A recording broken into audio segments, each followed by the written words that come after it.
Sumainyo ang kapayapaan. Maraming pagkakataon na kayo'y binibiyayaan ng Diyos upang makapag-inhod sa Kanya. Kaya't napakapalad ninyo ang mo sa pamamagitan ng inyong pagsunod. Laging lakipan ninyo ito ng pag-ibig at kagalakan habang ginanaganap ninyo at ibinabahagi ng mabubuting bagay sa inyong mga kapwa. Ganun din sa pagpapalaganap ng kanyang mabuting balita. Huwag ninyong paghinawaan, ganapin ito sa inyo.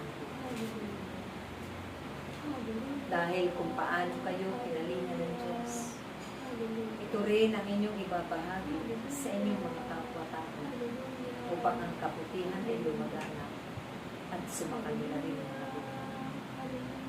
Kaya, lagi ninyong parangalan, banal na pangalan ng Diyos, at ipakilala sa buong sanlibutan.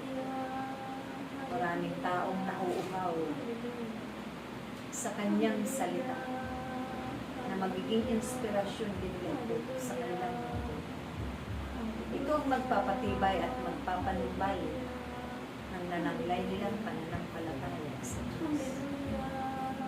At lagi din silang aasa at sasambit sa kapangyarihan ng Diyos upang ang kanilang mga buhay ay magkaroon ng saysay dito pa lamang sa magiging walang kabuluhan kung ang bawat nilikha ng Diyos ay hindi makatulong sa kanyang kalakmahan.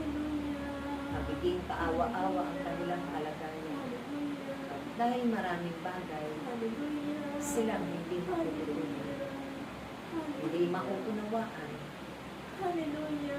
at tunay na narapat manatili ang bawat isa. Hindi lamang sa paglilingkod, kundi sa pamamahala ng Diyos.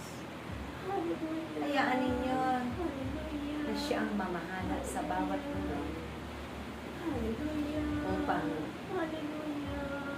ang maraming bagay nung una pa man na hindi pa nito nauunawaan at nakakamtan, ito'y isa sa inyo. Kaya't magpatuloy kayo sa pagpalaganap ng mabuting bagay. Mabubuting. Ito ang makapagbabago sa kanilang mga. Ito ang magtuturo ng mabuting balita ng tamang tatahaking bilas patungo doon sa kaharian ng Diyos.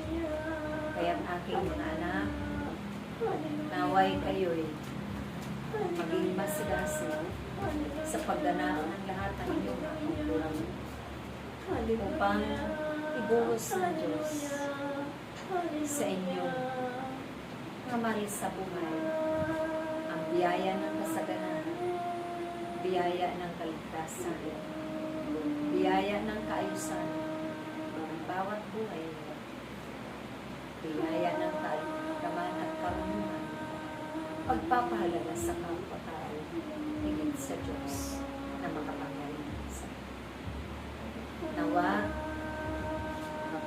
marami kayong maakay lalo po ng mga kaluluwa madala sa banal na paanan ng Diyos sa pamamagitan ng inyong pag-ibig, pagmamalasakit, pagtulong sa Kanya. Manatili na kayo'y nagkakaisa, nag-iibigan, nagpapanalangin.